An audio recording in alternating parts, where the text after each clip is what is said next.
اس لیے جب کوئی شخص اللہ کے دروازے پر دنیا سے منقطع ہو کر جا پڑے تو اس کے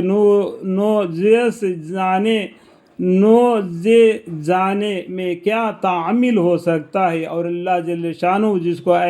اکرام فرما دے اس کے بھرپور خزانوں کا بیان کون کر سکتا ہے۔ اس کے آگے کہنے سے قاصر ہوں کہ نامراد بلوغ کے کیفیت کیا بیان کر سکتا ہے، مگر ہاں یہ ٹھان لے کہ جس گل کا دل دیا ہے جس پھول پر فدا ہو، جس گل کا دل دیا ہے جس پھول پر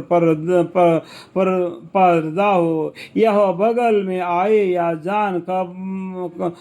کفس سے چھوٹے۔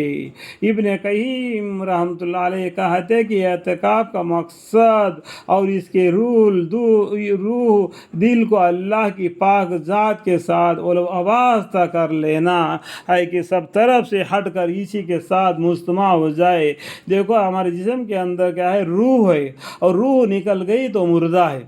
جب یہ روح کو اللہ کے حوالے کر دینا اعتکاف کے اندر، یا اللہ یہ روح تیرے طرف سے ہے، یہ میری یہ ضرورت ہے، دنیا میں تم مجھے بھیج دیا، میری یہ دنیا کے اندر یہ میری حالت کو درست فرما دے، میں بے راہ ہوں، مجھے راہ دکھا دے۔ اس طریقے سے اللہ سے راہ کی دعا مانگ لینا، مغفرت کی دعا مانگ لینا، اے روح سے دعا مانگ لینا، یا اللہ بول کے اس کی روح دل کو اللہ کی پاک ذات کے ساتھ وابستہ کر لینا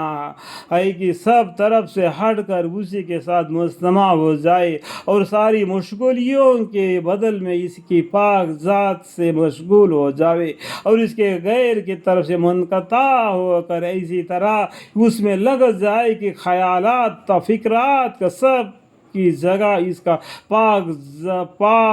ذکر اس کے محبت سما جاوے، حتیٰ کہ مخلوق کے ساتھ انس کی بدلہ اللہ کے ساتھ انس پیدا ہو جاوے کہ یہ انس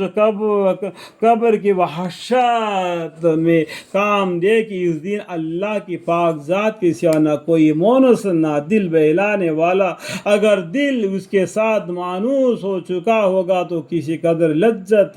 وقت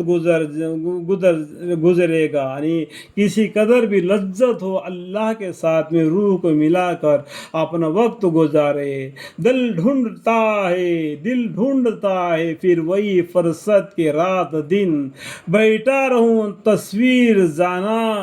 جانون کیے ہوئے۔